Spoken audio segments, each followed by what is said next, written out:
And welcome back to the Old Gav Box Podcast. It's time for the Big Red Elephant Scouting Report as we get ready for an early kickoff on Saturday. Alabama hosting South Carolina, 11 o'clock local time at Bryant-Denny Stadium on Saban Field. Both teams looking to bounce back after disappointing performances a week ago. Alabama, we know what happened in Nashville against Vanderbilt. South Carolina, they got hammered by Ole Miss. Very disappointing loss for them. Circumstances dictated that 27-3 final. But keep in mind, South Carolina 3-2 in the season, 1-2 in the Southeastern Conference. They absolutely steamrolled Kentucky and Lexington 31-6. Came home a week later and lost a heartbreaker to LSU in the last second field goal, 36-33. That easily could have gone either way. Sellers, the quarterback, got knocked out of the game in the second half there. And then against Ole Miss, turnovers, field position dictated a quick start for Ole Miss, and South Carolina was put in a position to have to throw the football, and they are simply not a passing offense. They're a running offense. That's what they want to do, and it just fell right into the hands of Ole Miss, that 27-3 final. And this is the point I want to make. South Carolina wants to run the football. That's what they do best. Lenore Sellers, their quarterback, is a big guy who reminds you of the South Florida quarterback. He's a running quarterback who's much bigger, but does a lot of the same things as Pavia, the Vanderbilt quarterback. Now, keep in mind, South Carolina ran it 56 times against Old Dominion, 35 times against Kentucky. They weren't ultra successful against Kentucky, but they were controlling the clock. 41 times they rushed it against LSU.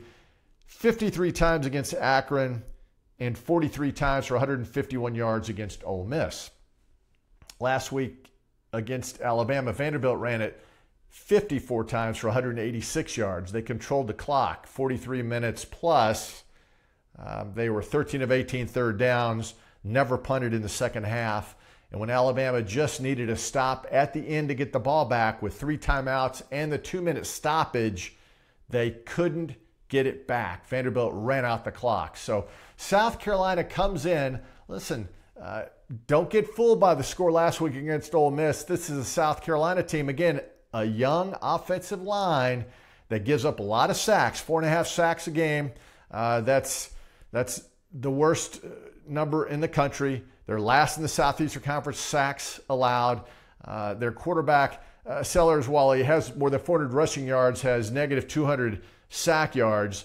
So again, he's not a passer, he's a runner, but South Carolina will come into Tuscaloosa with the same game plan as Vanderbilt and South Florida, and they're going to do what Georgia did in the second half. They're going to go for it on fourth down a lot.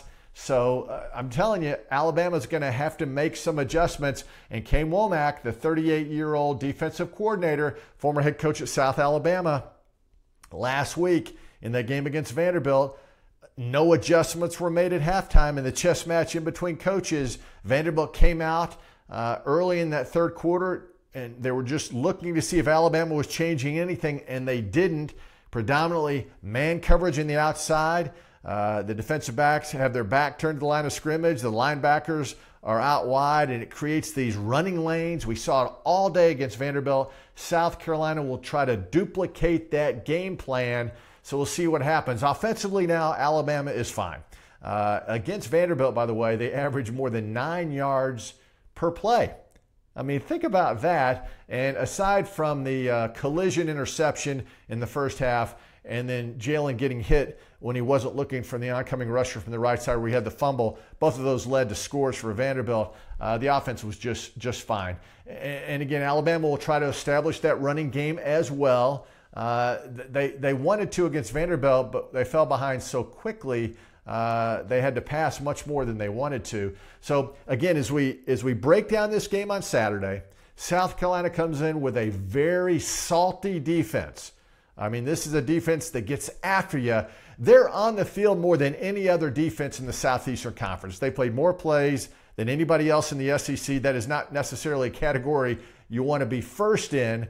But at the same time, these guys lead the Southeastern Conference in sacks. They lead the Southeastern Conference in tackles for a loss. So they got a lot of players. Eamon the South Carolina kid who plays free safety, Nick, Eamon talented player. He's going to be a first-round NFL draft pick, so look for him to make a ton of plays. But he's got a lot of buddies on that side who are fast and aggressive. So don't be fooled by the outcome of the Ole Miss game last week. This is a South Carolina team that is capable. Certainly they have a ways to go offensively, but they can run the football. And when you look at that point spread, 22.5 points, it makes you wonder, can Alabama come in and cover the spread?